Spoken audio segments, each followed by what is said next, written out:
In 1907, Britain and France embraced Russia. They used honey,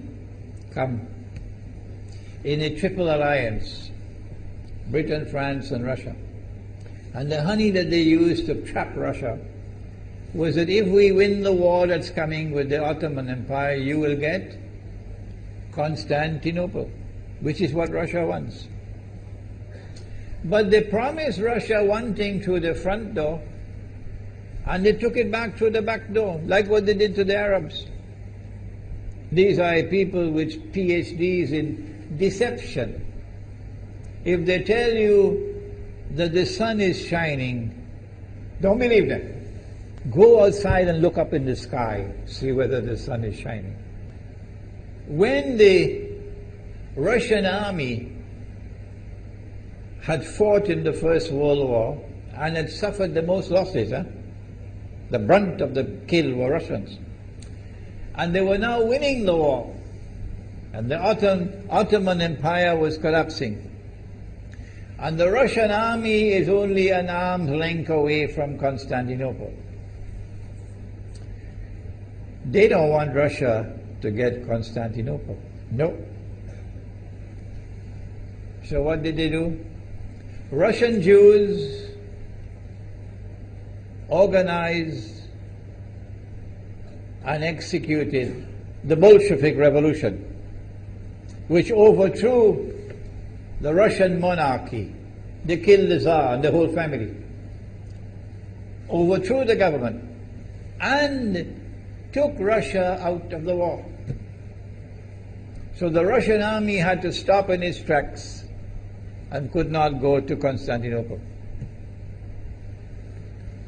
In other words, the Russian Jews stabbed Russia in the back. They did more than that. They brought communism. Communism is not Russian. These dum-dums don't understand that. Communism was created to destroy Russia. Why don't these dum-dums understand it? Communism is not Russian. Communism was created to destroy Russia, to destroy the Russian Orthodox Church. So they brought communism in the Soviet Union. And for the next 60, 70 years, this Zionist-created entity called the Soviet Union waged war on religion, waged war on the Russian Orthodox Church, killed the priests, closed down the monasteries and churches and so on. 60, 70 years. And then, when the appropriate time came and Israel came into being, it is this same Soviet Union which opened the doors for millions of Russian Jews to now migrate to Israel. If you go to Israel today, you might believe you're in Russia. So many people speaking Russian. These are the Russian Jews. And then the Soviet Union, 6 years after Israel came into being, did something strange and mysterious. Crimea is Russian territory. Crimea is a part of Russia. The Soviet Union decided to give Crimea as a gift to Ukraine. Why did they do that? The historians don't tell you. So let Imran tell you. They gave Crimea to Ukraine in order to stab Russia in the back one more time. Because if Russia loses Crimea, it will enhance Israel's security. The Russian Navy is based in Crimea, and there is a straight line from Crimea to Constantinople. To get out of the Black Sea and to get into the Mediterranean Sea, you got to pass through the Bosphorus. And the city of Constantinople is located right there on the Bosphorus. So they gave Crimea as a gift to Ukraine. They never bothered to consult the people of Crimea and get their consent. No. They never bothered to seek the permission of the Russian people. No. But Washington doesn't want to hear that. The foolish man who now sits in the White House of the United States, the foolish man who would like to pretend that he's a man of wisdom, he doesn't want to hear. But what are the rights of the Russian people? Were they not violated? Do they not have the right to correct Iran and recover the territory which was unjustly taken away from them on Israel's behalf? Obama doesn't want to hear that. It's inconvenient for them. But in this masjid, we will expose whether it's convenient to you or not. They did more than that. Not only did they give Crimea to Ukraine, but earlier on they gave eastern Ukraine. Eastern, part of the now eastern Ukraine was Russian. It was Russian. And the Soviet Union gave it as a gift to Ukraine. Why is it being given to Ukraine? Answer is that when the proper moment comes, the same people who brought the Soviet Union into being now have a method by which they can cause it to collapse. The method that they're using now in Venezuela, popular demonstrations, they did it in Egypt, they did it in Tunisia, they are masters of that. They did it with the Soviet Union.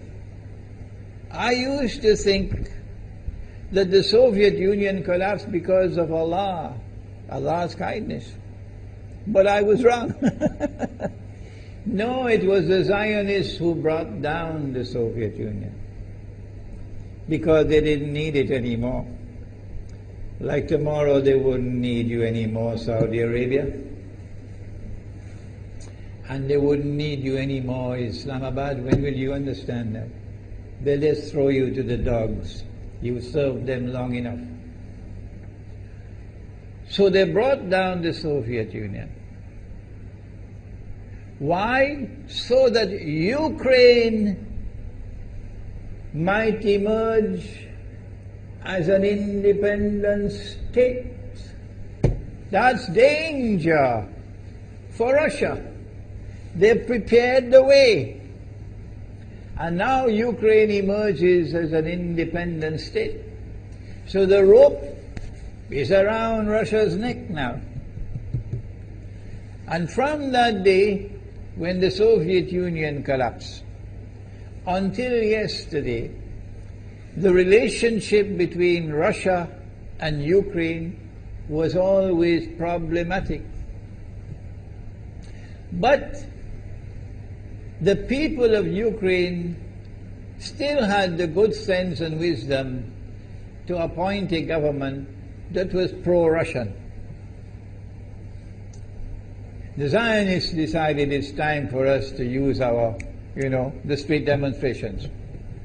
And last October, November, December, the world witnessed Caracas all over again. And eventually, the Zionists got what they wanted. You have the money, and you can send in your special people, snipers who will kill, and so on, throw petrol bombs and so on. And eventually they got what they wanted. They created enough havoc. May Allah protect Malaysia from that. Ameen. Ameen. And the president of Ukraine fled. He's a democratically elected according to your method, Mr. Obama, according to your system. He's a legally elected president of Ukraine. And he had to flee. And these hypocrites in Washington and London and Paris who would like us to believe that they are honorable men. They are not. Instead of standing on the side of the legally appointed president and demanding the rule of law, they all showed their colors as hypocrites in immediately recognizing the new government in Ukraine. The new government in Ukraine is anti-Russian. That's what they wanted. That's why they brought down the Soviet Union, to bring in a Ukraine into being as independent state, and then to eventually get an anti-Russian government in Ukraine. If by Allah's kindness Putin had not intervened and been so spectacularly successful, this is what the plan would have been. The new government in Ukraine would have joined NATO, and Russia could not stop it. And when the new government in Ukraine joined NATO, NATO will then send its armed forces into Ukraine. It could include nuclear weapons. Then Ukraine will pick a fight with Russia and decide that Russia must now vacate Crimea. Shut down your naval base. The rope is now tightened around your neck. Russia has to put its tail between its legs and withdraw its fleet, Black Sea Fleet, from Crimea. Russia is no longer a naval power. Crick crack, you finish. And Israel will celebrate. That was the master plan. But Allah planned, and Allah's plan was successful. And it is time for the Muslim world to recognize and to see, I cannot influence governments, so what can I do? Don't bother, you waste your time with governments. But the people can understand that this was Allah's plan.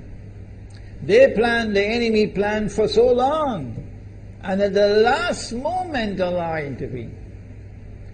And Putin was able to get the people of Crimea to vote in a referendum. And they voted 90-something% in favor of returning to Russia. They were a part of Russia, and they want to return to Russia. So Putin was successful in delivering to the Zionist movement the first defeat it has ever suffered, significant defeat, in the more than 100 years since the Zionist movement was established.